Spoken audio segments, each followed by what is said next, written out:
and it knocks out. So great game. So we won the first game. That was the first ABL I won.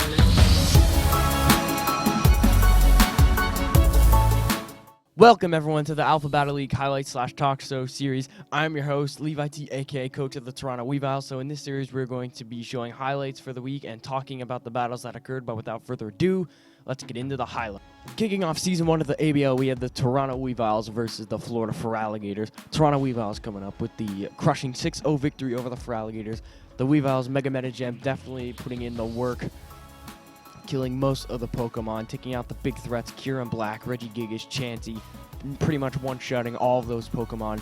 It was a good choice by the Weaviles to definitely choose Mega Meta Gem as their captain, because they're certainly put in the work as shown in the battle against the Ferraligatrs. So congratulations to Levitee and the Toronto Weaviles on their victory over the Ferraligatrs.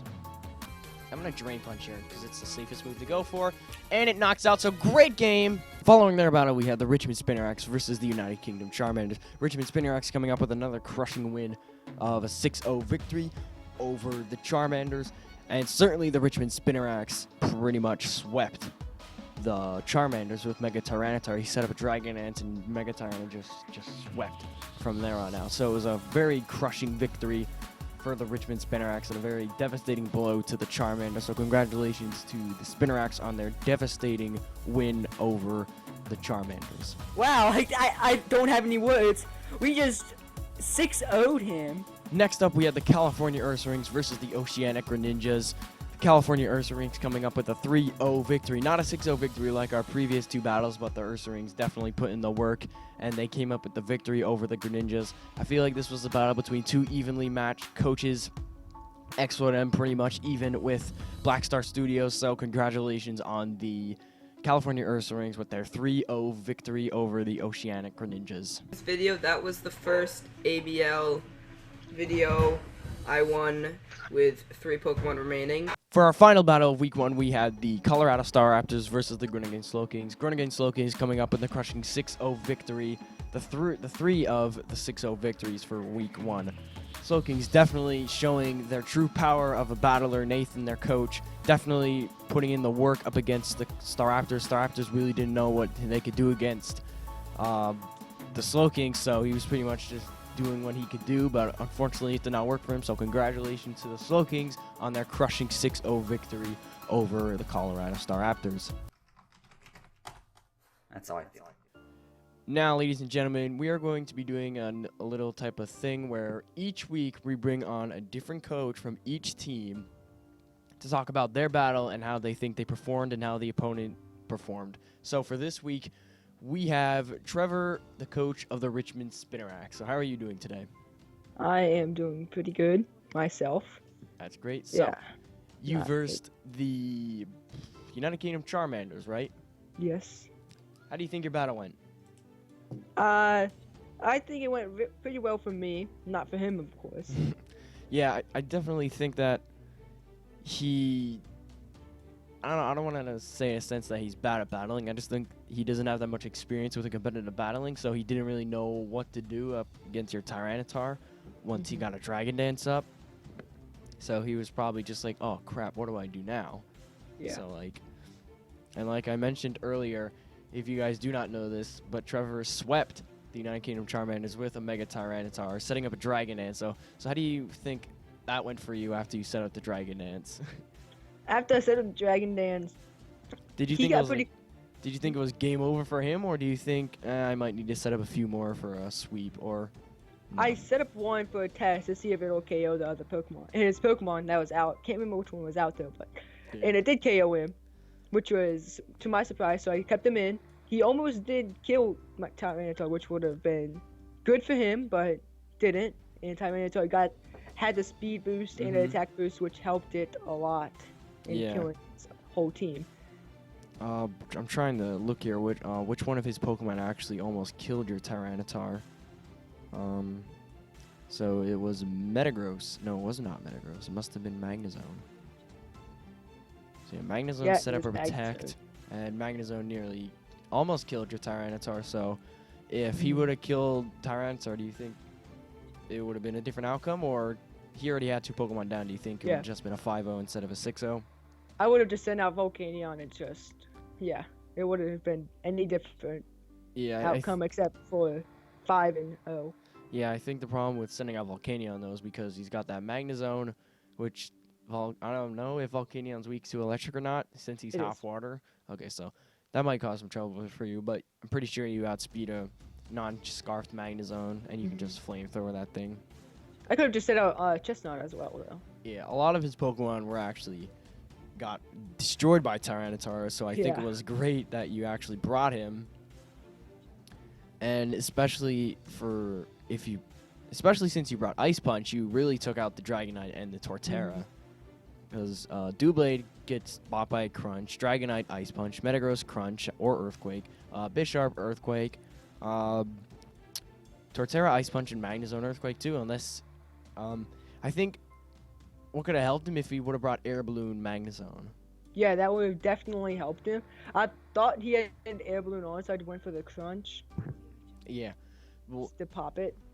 Yeah, when the opponent does have an Air Balloon on, like, there's a little icon next to their health bar that says they have an Air Balloon, so that's how you know that.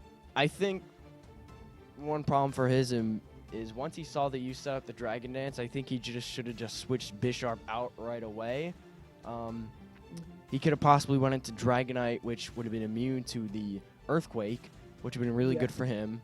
But you had Ice Punch waiting in the back, so I don't know if the outcome for that would have been any different or not. But how do you think Quicky / Lord Hunter plays could have done to possibly not get swept by Mega Tyranitar? Well, he could have brought out Sylveon to help out his team, but he did not. Apparently he didn't, which was a huge mistake on his part. Yeah, I think you go. He could have switched out when like you said, with my D-Dance, when I put D-Dance up into something else. And I think that's really all he could have done better. He could have prepared a little bit better because he should have known I was bringing Tyranitar to his team. Yeah. Since it is a huge killer of his team, though. Either he did not prepare well enough for Mega Tyranitar, or he didn't prepare at all for the Mega Tyranitar. Because, like I said earlier, Mega Tyranitar just demolished his entire team, especially with the Dragon Dance up. But Mega Tyranitar is definitely a great choice for you as Captain / Mega Pokemon, because Mega Tyranitar is a great Pokemon in general, but setting up Dragon Dance with that definitely makes it a very powerful Pokemon and definitely a force that you need to take out right away. Its speed gets increased, and it already has excellent attack, and then with the Dragon Dance just boosting at it, it's just a giant threat overall. So yeah, he would have definitely needed a Pokemon holding the Choice Scarf and a hard-hitting attacker to take out Mega Tyranitar. Even with the Dragon Dance up, if he had a fast Pokemon that had Scarf, I think he could have still outsped it. I think a Pokemon that he could have brought that would help him win, possibly Regice, maybe. Yeah, Regice would definitely help him. Yeah, I think Regice actually walls Mega Tyranitar pretty well, but a Crunch would still do a lot of damage to, but he should be able to live one.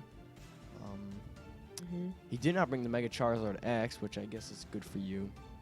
Yeah, that was good for me. Yeah. But I still could have Stone Edged him.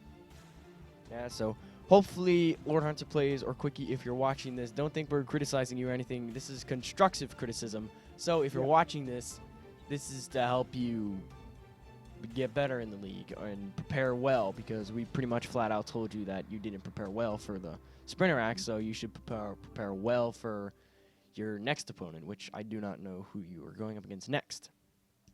I am going against TGP right now. Okay, so that should be an interesting battle to watch, but so thank you for coming on to the show and having me interview you. So no problem. Yep. Congratulations on your 6-0 victory for Week 1, Season 1 of the ABL. Also. Thank you. It's like it's nothing like I'm sick or anything. Yeah, I kind of dragged them on here to do this. We already re-recorded one last night, but I must have deleted it or something. But anyways, ladies and gentlemen, I think that's going to be where I end off this episode of highlights and the talk show series of the ABL. So if you're enjoyed, make sure to like the button down below, and also do not forget to subscribe to Trevor, and everyone else will be down in the description below. So do you have anything else before we send you off? Nope. Okay, well, it was a pleasure having you on here. Have a good rest of the day. You too. Okay, so like I stated earlier, that is the talk show / highlights series that we're going to be doing on this channel. So if you guys enjoyed, make sure to hit the like button down below. But I'm going to sign out. I'll see you guys next week for the week 2 highlights / talk show video.